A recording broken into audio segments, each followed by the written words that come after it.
niggas in my grill tryna phase me.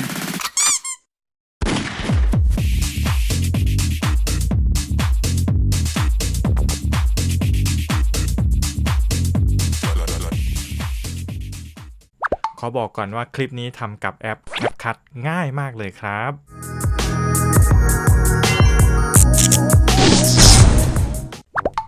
สวัสดีครับเพื่อนๆพบกับผมอีกแล้วครับกับนายต่อยักษ์ในช่อง About Boy สนมครับ วันนี้อยู่กับแอปพลิเคชัน CapCut เช่นเคยครับผมมีเทคนิคง่ายๆสำหรับการตัดต่อแบบว่า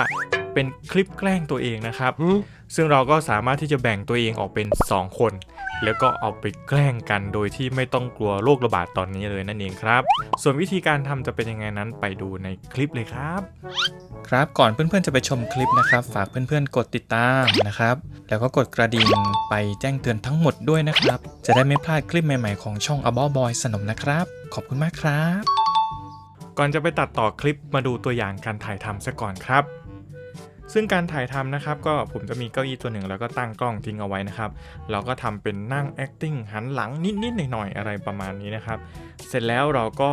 ลุกออกไปนะครับแล้วก็เดินมาข้างหลังกล้องนะครับ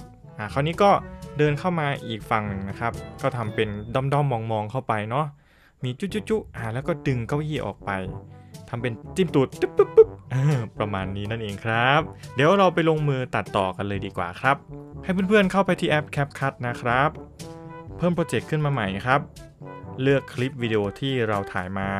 เสร็จแล้วเรากดเพิ่มครับจะได้คลิปวิดีโอมาลักษณะแบบนี้นะครับขั้นแรกนะครับให้เพื่อนๆทำการคัดลอกคลิปให้เป็น2ชิ้นด้วยกันนะครับคลิกที่คลิปวิดีโอเลื่อนไปขวาสุดเลือกคำว่าคัดลอกนะครับจากนั้นแตะพื้นที่ว่าง1ครั้งคลิกคำว่า Overlay แล้วก็ไปแตะคลิปด้านหน้าเหมือนเดิมครับเลื่อนไปหาคำว่า Overlay ที่เป็นลูกศรไขว้ปุ๊บคลิปก็จะมาอยู่ข้างล่างเป็นที่เรียบร้อยแล้วนั่นเองครับเพื่อนๆก็เลื่อนมาตำแหน่งหน้าสุดนะครับเราก็จะเลื่อนไปหาตำแหน่งที่เรากำลัง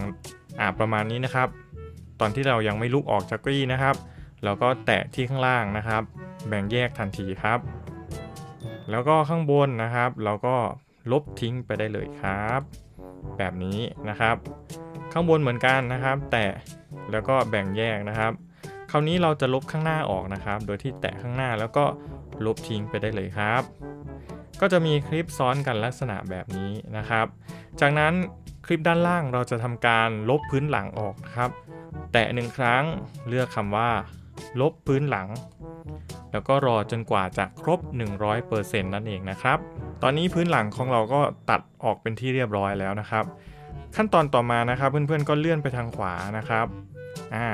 เราจะทำการดึงคลิปตรงนี้นะครับโดยการแตะค้างแล้วก็ดึงไปขวาสุดเลยนะครับให้มันสิ้นสุดพร้อมกันนะครับแบบนี้นะครับเราก็เลื่อนมาข้างหน้าอีกครั้งหนึ่งเราจะเริ่มจากจุดที่เรานั่งอยู่ประมาณนี้นะครับโดยการแตะที่ข้างบน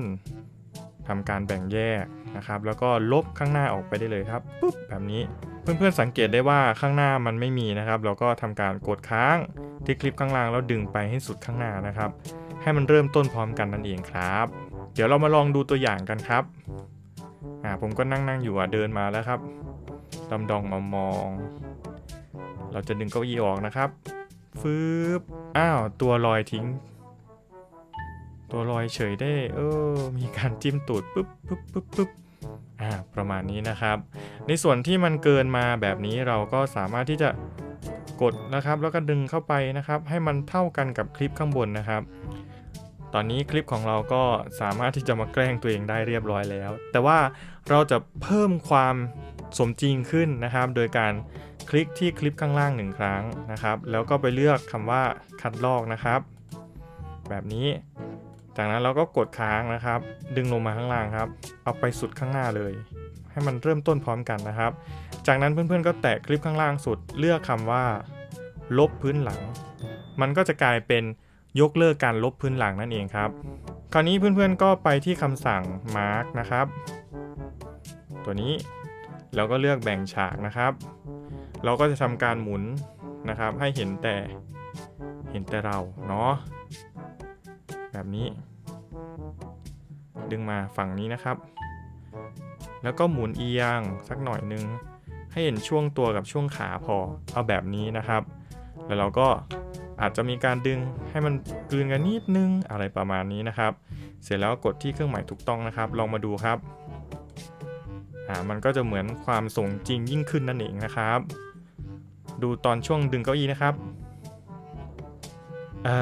มันก็จะไม่มีความรู้สึกว่าเหมือนเราลบพื้นหลังแล้วมันเบลอๆนั่นเองนะครับตอนนี้เพื่อนๆสามารถที่จะเพิ่มเพลงเพิ่มเสียงเอฟเฟกต์หรืออะไรก็แล้วแต่เพื่อนๆต้องการได้เลยนะครับจากนั้นก็ส่งออกได้เลยนะครับซึ่งวิธีการส่งออกในส่วนของ iOS นะครับสามารถที่จะมาเลือกความละเอียดกับอัตราเฟรมเรทตรงนี้ได้นะครับเสร็จแล้วก็กดส่งออกตรงนี้ไปได้เลยครับเสร็จเรียบร้อยแล้วนะครับเพื่อนๆกดเสร็จสิ้นนะครับเดี๋ยวเราไปดูผลงานของเราดีกว่าครับ Niggas in my grill trying to phase me.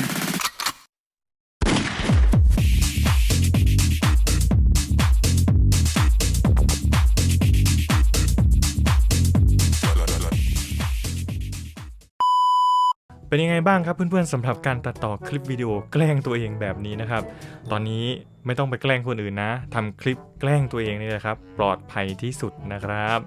ถ้าคลิปนี้เพื่อนๆชอบก็อย่าลืมกดไลค์กดแชร์แล้วก็คอมเมนต์มาร่วมพูดคุยกับผมได้เสมอครับและที่สำคัญเลยนะครับถ้าเพื่อนๆไม่อยากพลาดเกี่ยวกับการตัดต่อคลิปวิดีโอง่ายๆด้วยมือถือแบบนี้นะครับก็อย่าลืมกดติดตามและกดกระดิ่งให้ช่อง About Boy สนมด้วยนะครับเพื่อที่จะไม่ได้พลาดทุกการแจ้งเตือนของ YouTube นั่นเองนะครับแล้วเจอกันใหม่ในคลิปหน้าครับบ๊ายบายมีคลิปแนะนำให้เพื่อนๆกดดูได้นะครับสำหรับใครที่ยังไม่ได้กดติดตามก็กดติดตามเป็นกำลังใจให้ผมด้วยนะครับขอบคุณมากครับ